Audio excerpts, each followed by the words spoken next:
A second child died from measles-related causes in Texas last week. It's part of a growing outbreak that's infected at least 505 people in Texas and has spread across 22 states. Until this year, the U.S. had reported no deaths from measles in more than a decade.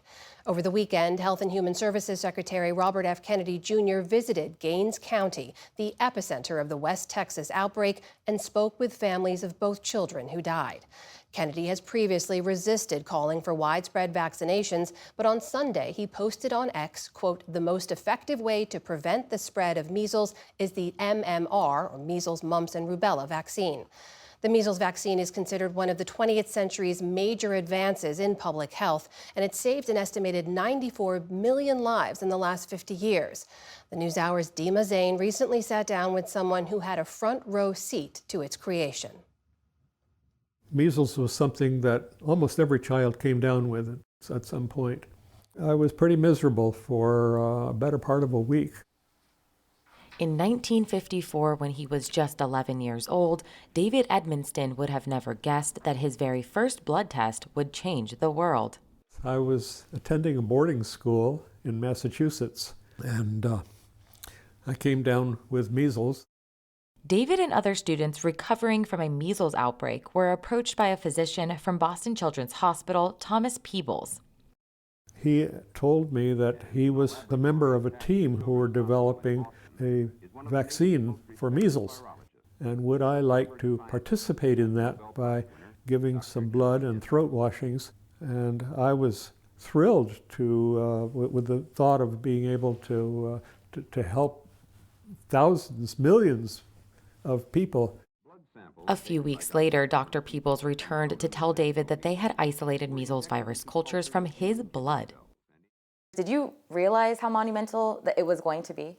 No, it didn't impress me as a very important thing that I was doing, because I felt the chances of this actually developing into a vaccine that would help millions of people were kind of astronomically small. This was the launch of the vaccine. There was a TV show. In fact, the team led by Nobel Prize winner John Franklin Enders would eventually go on to develop the world's first measles vaccine from the Edmonston B strain, named after David. This became a joke in our family because anything that came up that was stressful, we would always say, "Oh, that's the Edmonston strain."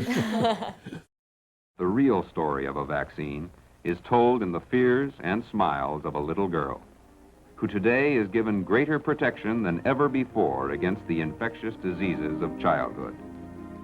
Before the shot, the highly contagious disease was endemic in the United States, with an estimated 4 million cases and 48,000 hospitalizations a year. The vaccine helped reduce measles deaths from 500 per year in the U.S. to near zero. But years after helping to create the medical miracle, David's stance on that same vaccine would change. When he and his late wife, a public health teacher, had a son, they decided not to give him the measles vaccine.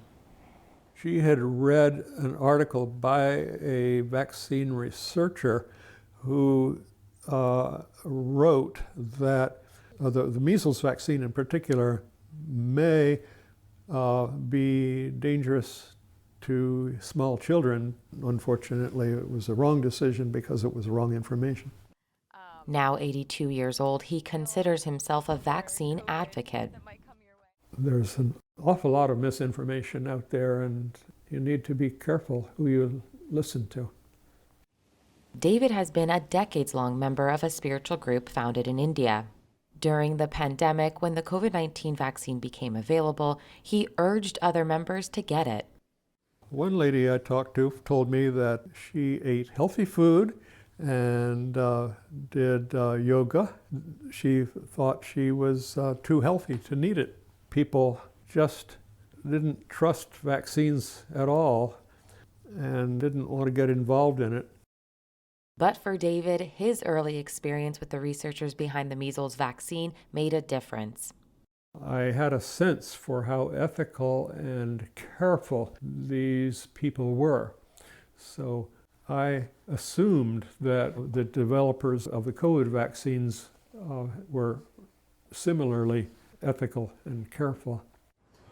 Today, he worries about the impact noted vaccine skeptic Secretary of Health and Human Services Robert F. Kennedy Jr. could have on public health. They're not experts in the medical field. It's not what the country needs. I want to talk a little bit about why you've decided to speak out. I feel that vaccines are very important, not just for the individuals who take them, but for our society as a whole. And I feel that anything I can do to help our society as a whole is important. David says he hopes speaking out will humanize the measles vaccine, the people who created it, and the people it protects today. For the PBS NewsHour, I'm Dima Zain in Bowling Green, Virginia.